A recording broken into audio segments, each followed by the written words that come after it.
Hello everybody. Today we're going to mess with this card. It's out of a Antminer for cryptocurrency. It's the L3++. You can see right here there's a heat sink that's loose on the board. And that chip right there is where this heat sink should be mounted on. I got this thing used and I've messed with these things before. Crazy thing about this is I took it apart because I heard something rattling inside and the rear fan stopped turning. Of course, these things come loose after a period of time. They heat cycling, it makes the basically the epoxy or whatever, the bonding go away on the chip, surface of the chip. And this thing had been returned, and if you notice, they tried to fix it. And I've wiped most of it out. I should have videoed it before I did it, but they actually put thermal paste there. I have no idea how they thought that would fix anything, because thermal paste does not hold anything. It has to be basically a thermo glue. So what we're going to do is we're going to clean this thing up with some alcohol, maybe a Q-tip or some napkins or something. Get it nice and clean, and then we're going to rebond it. So let me get to work. Okay, I need to remove this old epoxy or thermal glue off this aluminum heat sink. What I'm going to try to do, I'm going to use this hyper tough Dremel tool with a brush on it, wire brush, and I'm going to try to get that glue off there. I'm going to have to be careful because I don't want to mess up the surface of that aluminum. It has to be pretty flat right there on that little section so that it'll bond correctly and transfer heat off that chip. So I'm going to carefully try to use that to remove the glue. Oh, by the way, I did a review about a year or two ago on this tool. You may want to watch it. I use the heck out of this thing. I kind of abuse it, and it's been very good. I hate to have a corded tool, and so far for the price, this thing's been very good. But look at my review on that thing if you're wondering about it. Let me get to work on this. I'll see you in a little bit. Okay, the Dremel tool with the wire brush isn't working quite as good as I hoped. If you look right there, you can see where it's actually kind of polishing the surface of that thermal glue. So what I may have to do is I may have to file it down. I don't want to do that if I don't have to. I'm going to try scraping this. Let me try to scrape it first, and if that doesn't work, I'm going to have to resort to something different. Okay, so I used a combination of the Dremel tool. Tried alcohol. Alcohol didn't work well at all. Tried scraping it with basically a blade. That wouldn't get it off. And then I took this paper towel and even tried carburetor cleaner, gum out carburetor cleaner. None of them would get all of it off. So with a little manual labor with a file, I ended up getting the surface very clean and kept it very flat. You see it right there.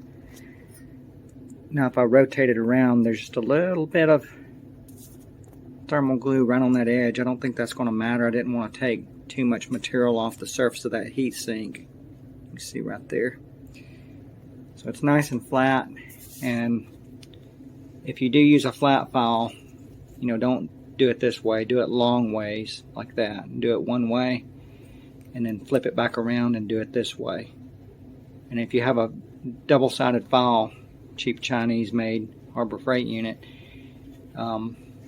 do both sides. Whatever the roughest side is, use that first and then come back over on your smooth side and do the finishing touch. I think that'll work. Okay. Now we're ready to try to, well, we got to clean this surface. Let me clean that real good, and then we'll try to rebond it. See you in a minute. Alright, I went in there with a brush and some isopropyl alcohol, and I got it as clean as I could. I couldn't get all the thermal paste out of there. I tried my best. I don't want to damage the chip or the surface of that board. So I think it'll be fine. Got in there in the corners with that brush, and I used a paper towel. What I'm going to do now is I'm going to take this Gennel thermal glue right here. It's going to take about 24 hours for it to cure, but I'm going to put some on the surface there, even it out real good, and place the heat sink in its proper spot. And hopefully by tomorrow it'll be bonded again. And again, this is thermal glue. It's made to transfer heat from a chip such as that onto the heat sink. Don't use thermal paste right here. There's nothing to hold the heat sink down. Well, let me get busy with this and we'll see what happens. See you in a minute. Let me show you what this, what happens here. So you have this cap, has a little tip right there, and you have to poke it into the end of that glue tube. The reason why they do that is that glue, once you open it up, it's going to set up. It probably won't last too long once you open it, even if you put the cap on. It's got a little spreader right there, help you get it on there. But what we don't want to do, we want to get it evenly applied to the surface of that chip, but we don't want it to run off the edges. And we don't want to use too much. We want to use just a thin coat. Okay, I used the spreader right here, and I dabbed some of that on the surface of that chip right in there, and I spread it as evenly as I could. I'm letting it sit for just a little bit to see if it'll flow out, and I'm trying not to get it to overlap the edges. I'm leaving a little bit of room, a little bit of wiggle room on the edge, a little bit of border, so that when I press that heat sink down, hopefully it won't run off too bad onto the edge of the chip. I'm going to check the surface of it, the thickness of the glue, and I'm going to go ahead and place the heat sink. Okay, I've got the heat sink in place. It's fairly straight. I don't think all these are perfect anyway. If you look, you can see some of them are slightly crooked. Those are factory. I've got it in place. I'm going to wait 24 hours, wait for that thermal glue to cure, and we should be good to go. Again, this is off of a Bitmain L3 script miner. It's kind of an older unit. I've used some Bitmain units before. This one I got close to nothing, so I decided I'd go ahead and fix it. It's probably not too profitable anymore, but I'm just going to use it as a heater when the weather's cold. Alright, it's the next day. Let's see how this did. Oh yeah, it's got it. Look. So it's bonded very well. So the thermal glue, Gennel, I think is how you say it, seems to work fine.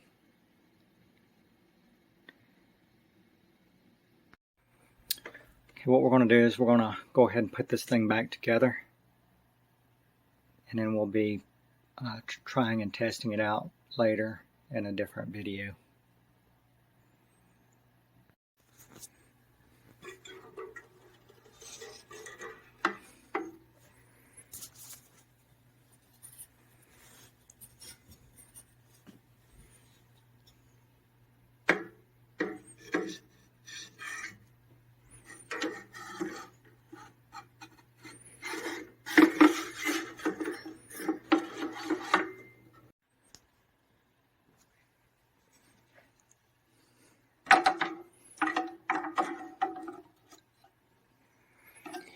This is basically an extrusion.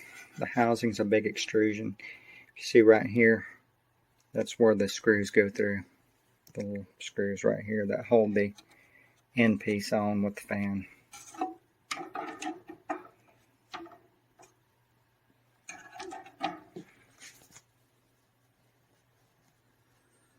Okay, a little tip right quick. Now I always tell this to people in my videos. Always put your fasteners in, all of them.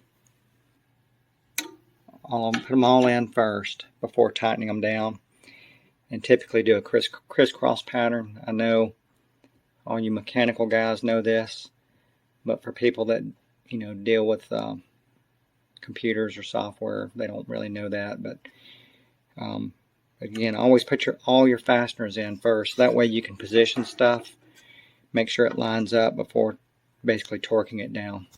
So now that I've got all the screws in, I'm going to do it in a few steps, but I'll do a crisscross pattern. And this just keeps things lined up. You don't want to put one fastener in, tighten it completely down, and then go trying to put the rest of the fasteners in, because they typically won't go.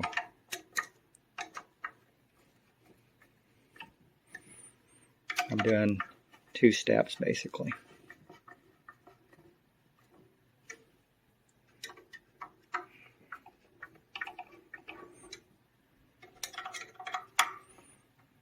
That was step 2, so we're good. Okay, the one last thing we have to do is turn this thing over. We have to plug in that card.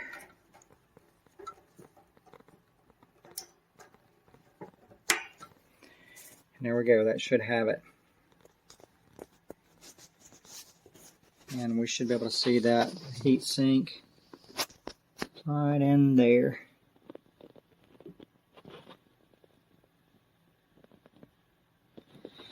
Anyway, I hope that helps somebody. We'll talk to you later. I hope you found this video helpful.